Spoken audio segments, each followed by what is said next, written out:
خبره خو عاجزانو هغه د ژبې په باره کې روانه وه، د خبرو په باره کې روانه وه.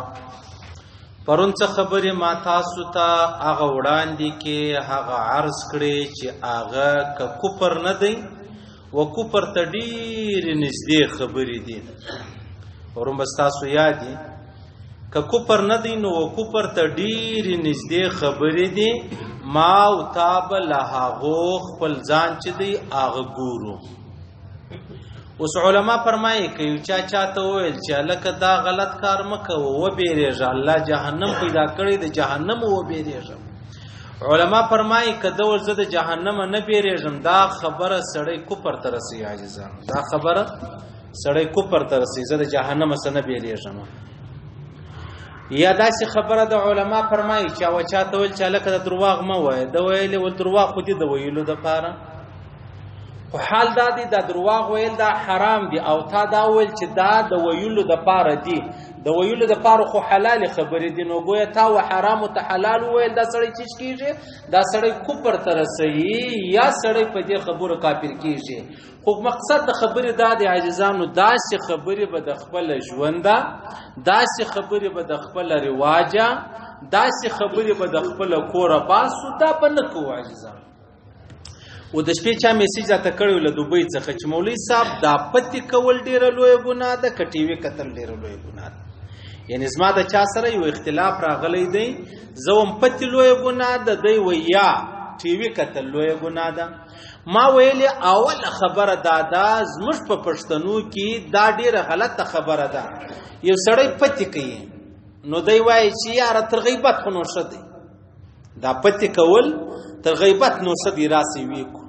یعنی د دې دا معنا ده چې الله رب العزت و تا ته دوه اپشنه درکړي دي چې په دې دوه ګناه کې یوه ګناه ته کولی سي، و چې هره ګناه کوچنۍ وه هغه وکړه هغه بله مه کوه. د دې دا معنا ده. یا دا غلطه خبره ده عاجزانو، نه پتې کوم نه ټي وي چې دی هغه ګورم. نو هغه ته ما وویل مال ګوره پتې چې دی هغه په هر حال کې جایزه نه دي، خاص کر پر هغه باندې فحش تصویرونه دي، خاص کر په هغه کې بیا جرمانه سته، خاص کر په هغه کې بیا ګټه و تاوان سته، خمار چې کوم بولي دا حرام دي. او بیا ما ویل یاره حدیث خو ما نه دی لیدلی، زما نه په یاد کېږي. علما فرمایي دا پتې کول دا داسې دی لکه د خنجر په وینو یا په غوښه کې سړی لاسونه وهي، په کار نه د سړی وکړي. بیا چې پر هغه باندې شرط ایښول شوی، پر هغه باندې خمار ایښو، بیا خو بیخي د هر چا په نیز باندې حرام کار دی. په ټي وي کې خو لا دا یو شی ښه پروګرام پکې کتلی سي، بیان دی، جلسه ده، فلانی ډاکټران، ساینسدانان، انجینیران، دا ټوله پکې کتلی سي. په پتو کې یو اپشن هم داسې نشته چې یاره بس دا نو صحیح ده دا وکړه هغه مه کوه. په ټي وي کې بیا هم څه لاره شته چې یاره دا شی وګوره. اوس ډانس مه ګوره، غزل مه ګوره، فلم مه ګوره، ډرامه مه ګوره، نورې خبرې بیا پکې کتلی سي، بلکل یې وګوره پروا نه لري. خو دا خبره به سړی د مابین زباسي چې یاره تر دې نو ګناه کمه ده، لحاظه دا به وکړو. اوس پتې یاره تر غیبت خو نو ښه دي، چې تر غیبت ښه دي بیا ته کوې. د دې داسې مثال دی لکه یو سړی وایي یاره پلانی زنا کوي، نو زنا خو حرام کار دی، وای ګوره د خوره سره خیانه کوي، العیاذ بالله نعوذ بالله، خدا نه خواسته بیا د بې ماف ټیک شروع تر خور خو نو بیا هم دغه زنا چې د هغه څه تقریبا ښه د سړی وکړي، نو دا معنا ده صحیح به زنا وي چې دی هغه کوي. یا هېڅ یوه ګناه به نه کوو چې هره ګناه مخله راتله هغه به نه کوو چې راسوسو، پر هغه به توبه باسو، پر هغه به معافي د الله څخه غواړو.